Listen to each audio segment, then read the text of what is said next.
গল্প চেঞ্জ করে দিবে, এটা তো কোনো আর্টিস্টের সাথে সে পারে না। ডেট লক হয়েছে, আমি যেদিন শুটিংয়ে গিয়েছি সে তো আমাকে বলেছে গল্পটা কি সেটা আমি জানি, ওটা জেনে আমি গিয়েছি। তো আমি সেটে গিয়ে দেখি গল্পটা চেঞ্জ হয়ে গেল।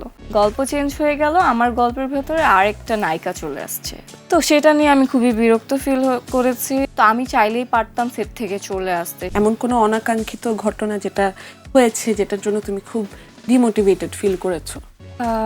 সেটা যদি বলি, আমার কাজের ক্ষেত্রে একবার হয়েছে। ডিরেক্টর আমাকে কল করেছে একটা কাজের জন্য। গল্পটা আমি শুনেছি, গল্পটা আমার ভালো লেগেছে, বেশ ভালো লেগেছে। গল্পটা নিয়ে কোনো কথা বলবো না, তবে কি প্রবলেমটা আমি ফেস করেছি সেটাই বলছি। তো সে ডেটও হচ্ছে ফিক্সড করেছে, আমি ডেট দিয়েছি।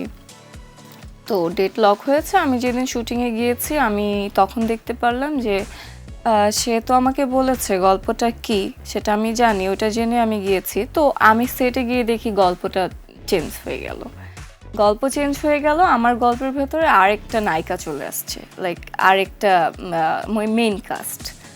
তো সেটা নিয়ে আমি খুবই বিরক্ত ফিল করেছি এবং আমি ডিরেক্টরকে বলেছি যে এইটা তো গল্প আপনি আমাকে বলেননি, বা এই গল্প আমাকে লকও করেননি। সো সে তখন আমার সাথে কোনো রকম কোনো কথা বললো না, বা এটার অ্যান্সার আমাকে করলো না। তো আমি চাইলেই পারতাম সেট থেকে চলে আসতে সেই মুহূর্তে, আমি এটা করিনি। আকিজ নিয়ে এলো বিশ্বমানের বেবি ডায়াপার মাম্মাম, কটনের সফট ম্যাটেরিয়াল, বাবুকে দেবে র্যাশ ফ্রি সুপার কমফর্ট। আমি কাজটা করেছি, আমি চাইনি তাদেরকে ফাঁসাতে, কিন্তু আমি কাজটা করে দিয়ে আসছি। তবে আমি খুবই, আপনি যেটা বললেন যে ডিমোটিভেট আমি এটা ফিল করেছি। সো ওইটা ঠিক করেনি, ওইটা অ্যাকচুয়ালি ঠিক না।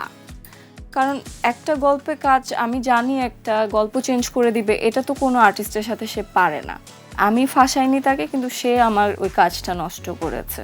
সো ওই জায়গা থেকে এটা করা উচিত না আসলে কোনো ডিরেক্টরের বা কারো।